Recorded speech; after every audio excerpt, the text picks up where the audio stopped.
मराठी मालिका विश्वातला ओळखीचा आणि प्रेक्षकांचा लाडका चेहरा म्हणजे अभिनेत्री मयुरी वाघ.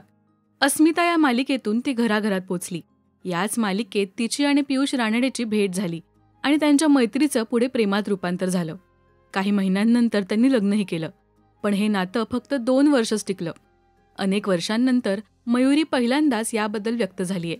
सौमित्र पोटे यांच्या मित्र म्हणे चॅनलला तिने याबद्दल सांगितलंय. आज मला काहीच गोष्टींचा पश्चाताप नाहीये, पण लग्नाचा निर्णय थोडा घाईत घेतला असं आता जाणवतंय.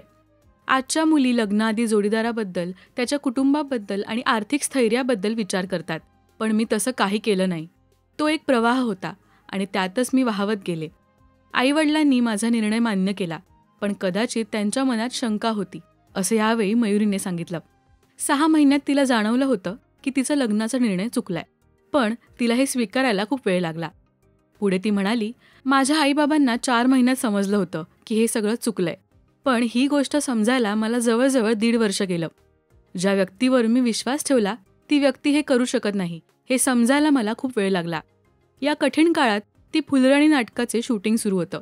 सेटवरच्या सहकलाकारांना सुद्धा माझ्या आयुष्यात काहीतरी गडबड सुरू आहे हे जाणवत होतं. मी खूप डिस्टर्ब असायचे. सीन संपला की माझ्या डोक्यात काहीतरी वेगळं चालू असायचं हे त्यांना दिसायचं. अनेकदा पहाटे 2, 3 ते 4 पर्यंत सगळे माझ्यासाठी थांबायचे, कारण तेव्हाही मला झोप लागायची नाही असा खुलासा मयुरीने केलाय. पुढे मुलाखतीत शारीरिक छळ झाल्याचंही तिने सांगितलंय. कोरोना काळात ती एकटी राहायची, तेव्हा तिच्या आईला तिची खूप काळजी वाटायची. या सगळ्या विचारातून बाहेर पडायला तिला 6 महिने लागले. मी घरात मासे आणून ठेवले होते आणि त्यांच्याशी मी बोलत बसायचे, कारण मी आईबाबांना काही सांगू शकत नव्हते. जेव्हा मला रियालिटी चेक मिळाला तेव्हा मी ठरवलं, आता कुणावर विश्वास ठेवायचा नाही. मला आता कोणत्याच गोष्टीचं रिग्रेट नाहीये. पण मी लग्नाचा निर्णय खूप लवकर घेतला असं मला वाटतं, कारण मी आत्ताची पिढी पाहते. लोक खूप विचार करून लग्न करतात. हे मी केलं नाही. पण आत्ताच्या मुली फार सॉर्टेड आहेत. एक एक्स अमाऊंट पगार असलेला मुलगा पाहिजे, त्याचं घर असायला पाहिजे, कुटुंबात या गोष्टी पाहिजेत हे अलीकडच्या काळात लग्न करताना पाहिलं जातं. पण माझ्या बाबतीत असं झालं नाही. तो एक प्रवाह होता आणि त्यातच मी लग्नाचा निर्णय घेतला. माझ्या आईवडिलांनी सुद्धा या निर्णयाला माझी साथ दिली. त्यांना त्यावेळी कदाचित हे पटलं नसेल, पण तरीही त्यांनी मला पाठिंबा दिला.